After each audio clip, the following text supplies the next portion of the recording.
Welcome back, everyone. Today, we're focusing on something that happens to all of us. It's this way we have of trading our peace for illusions, and, sometimes we don't even see the exchange happening. Right. And today's lesson really directs our attention to where those unseen sacrifices happen. Not in theory, but in our actual day-to-day lives. Exactly. It's about looking at those everyday moments where our peace is just quietly given away. And these choices, they seem so small at the time, but they add up and really define our ability to feel any joy in the present. And we want to encourage you, if anything we talk about today resonates or maybe brings up a memory for you, please know there's a place to share that with us. You can always email us at acim@theworldharmonyproject.org. And you can also find us on social media. Our TIKTOK and YouTube handle is at The World Harmony Project. So to get started, let's just listen to the text for today. Lesson 322, I can give up. But what was never real, I sacrifice illusions, nothing more. And as illusions go, I find the gifts illusions tried to hide, awaiting me in shining welcome and in readiness to give God's ancient messages to me. His memory abides in every gift that I receive of him, and every dream serves only to conceal the self, which is God's only Son, the likeness of himself, the Holy One who still abides in him forever as he still abides in me. Father, to you all sacrifice remains forever inconceivable. And so I cannot sacrifice except in dreams. As you created me, I can give up nothing you gave me. What you did not give has no reality. What loss can I anticipate except the loss of fear and the return of love into my mind? That first line, I can give up, but what was never real, it just immediately gets you thinking. It challenges our whole idea of what a sacrifice even is. It does. We think of sacrifice as losing something valuable, something real. But this turns it on its head. It suggests the only things we can sacrifice are the constructs we made up ourselves. That's a huge psychological shift. If you accept that what's real is safe, then that feeling of loss has to be tied to something you fabricated. And the text is saying that the price of holding on to those fabrications is your peace. Which brings us to this idea of the subtle theft of peace. We tend to blame big crises for stealing our calm, but this lesson points to those instantaneous moments, the ones we don't even really register. They're so subtle because they're basically on autopilot. I mean, think about how fast you react to what you think is the tone of a text message. So instantly. That reaction isn't about the words on the screen. It's usually rooted in some old conclusion about being ignored or, being misunderstood. It's kind of amazing how little those reactions have to do with what's actually happening right now. You're not responding to the data. You're layering this old script over a modern, simple interaction. And all your energy, your peace, it gets poured into defending against a pattern from maybe 20 years ago, not what's happening today. This also applies to the standards we hold ourselves to without question. Pushing and pushing towards some goal or a certain way of being without ever stopping to ask, why? Who set the standard? Does it even fit who I am right now? And if you don't ask those questions, you're just agreeing to sacrifice your present comfort for this weird loyalty to an outdated expectation. That's the subtle theft. That's the transaction right there. The thing is, the brain just prefers what's efficient. It loves those well-worn pathways, even if they lead straight to feeling terrible. It takes so much less energy to react automatically than to pause, actually look at what's in front of you, and choose a peaceful response. So we default. We think we're responding to the present, but we're just replaying a defense mechanism that was coded in a long time ago. And this gets masked as a kind of false loyalty. You stay loyal to a belief or a role because it's familiar, it's comfortable, even if it's actively making your life harder today. It's the comfort of the known, even if the known is painful. To step out of that familiar role, even a stressful one, means you have to face the unknown. And for the ego, the unknown is always a threat. And the real irony is that you're paying this huge emotional price without getting any of the promised reward. You keep the illusion going, but the peace it promised, it never shows up. You just end up feeling drained from all these small sacrifices of energy. This lesson is really asking us to just look at that accumulated cost, honestly. What are these small choices taking from you? if you're carrying the weight of these old loyalties to a family dynamic that's strained or a professional image that just doesn't fit anymore, the toll is immense. Every time you choose that old pattern, you're diverting energy. You're taking it away from the reality of the present. And that energy drain is what the text means when it talks about concealing the gifts. The gifts of clarity, of presence, they're always available. But our mental resources are completely tied up in animating these elaborate, unreal structures. The subtle theft of peace is just that. It's diverting your attention to maintain an illusion. So you have to get past the idea that sacrifice means losing something good. Here, sacrifice means you stop spending energy on things that were never real to begin with. And that changes everything. You're not losing your history, you're gaining your present. You're not losing control, you're gaining clarity. The only thing you're sacrificing is the effort itself. You know, this whole idea, it really came into focus for me when I was thinking about a situation with a friendship from years ago. It was a friendship that lasted for decades with a guy we'll call Jeff. We met as teenagers. It was one of those foundational connections, you know, the kind you just assume will always be there. That kind of long-term history, it sets up a powerful expectation, doesn't it? It feels like it's part of who you are. Absolutely. Then my life hit this crisis point. My wife got very sick and couldn't work. I took on a second job, was working nearly 80 hours a week for about 3 months. I eventually just collapsed from exhaustion. And during that time, I basically vanished from everyone's life. I was just trying to survive. That kind of stress is incredibly isolating. Communication, even with people you care about, just falls off the list. It does. And when I finally surfaced, I saw Jeff had sent some group messages, but nothing personal, nothing to me. When I reached out and tried to explain what had been going on, his tone was just distant. That must have been jarring to come from such an intense personal experience and be met with that kind of response. It was confusing. A little later, there was a big storm near where he lived, and I texted to make sure he was okay. I got a one-word reply. And after that, nothing, just total silence. So that silence can be so much louder than an argument. It leaves this open space where the connection used to be. For a long time, I kept trying. I kept sending messages. I was just clinging to the idea of our friendship.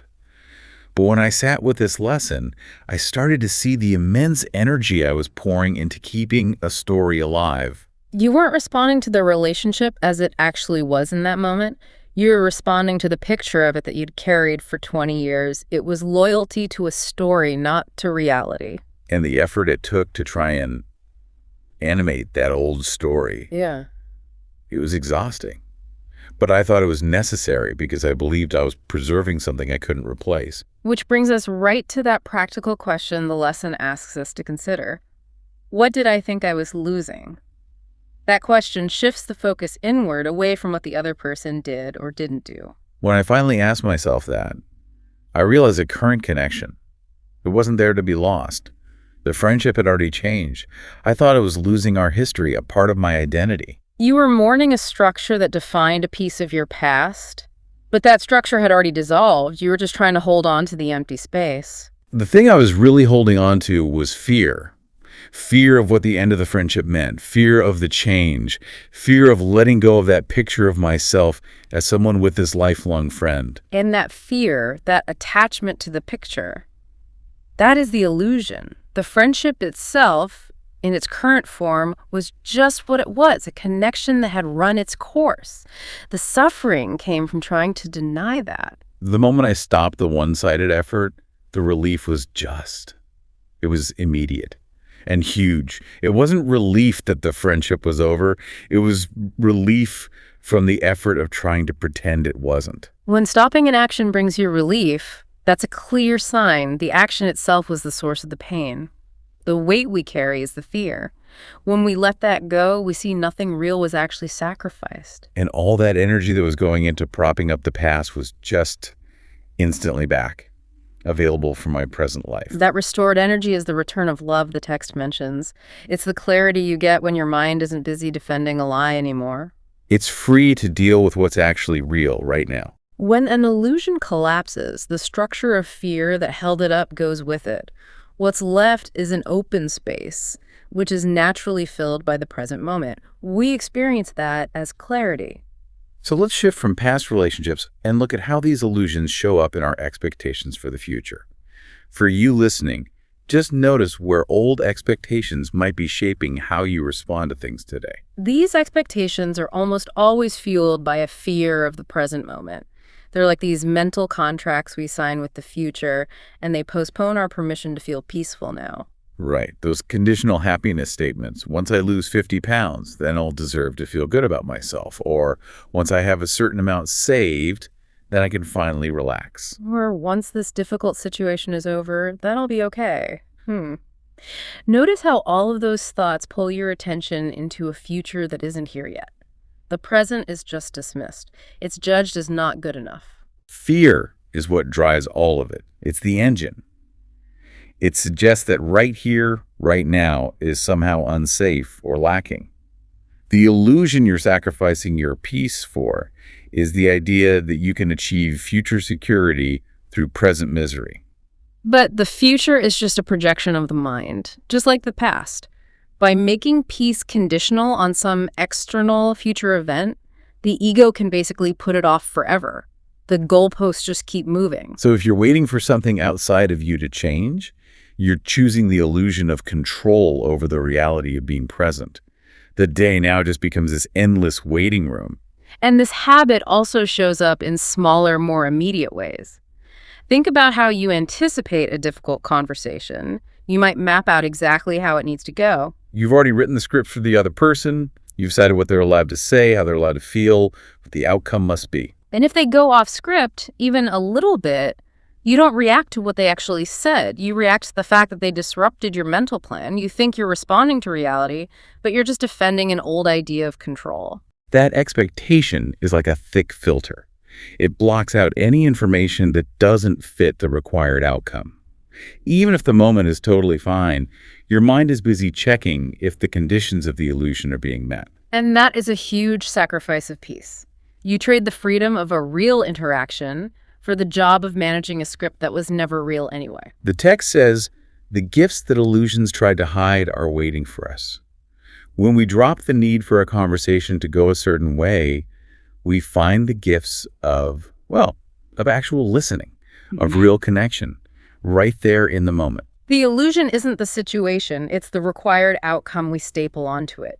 You can sacrifice that requirement without losing anything, and that allows you to navigate what's happening from a place of acceptance instead of fear. This tendency to cling to images is so strong when it comes to identity, and you really see it in family life.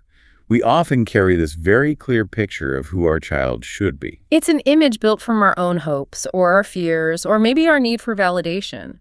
We design a whole blueprint for them, their career, their partner, how they should act. The illusion isn't the child, of course. The illusion is the role we've assigned them for our own comfort. And think about a scenario like a child coming out as lesbian, gay, or trans. Suddenly, the image the parent has held for maybe 20 years, the expected future, the assumed life path, it just shatters against the reality of the person in front of them. The discomfort the parent feels often isn't really about rejecting the child. It's a deep fear of letting go of the image they've clung to for so long. It's the fear of losing that predictable picture that causes the resistance. The ego fights to hold on to that image because it represents a form of control.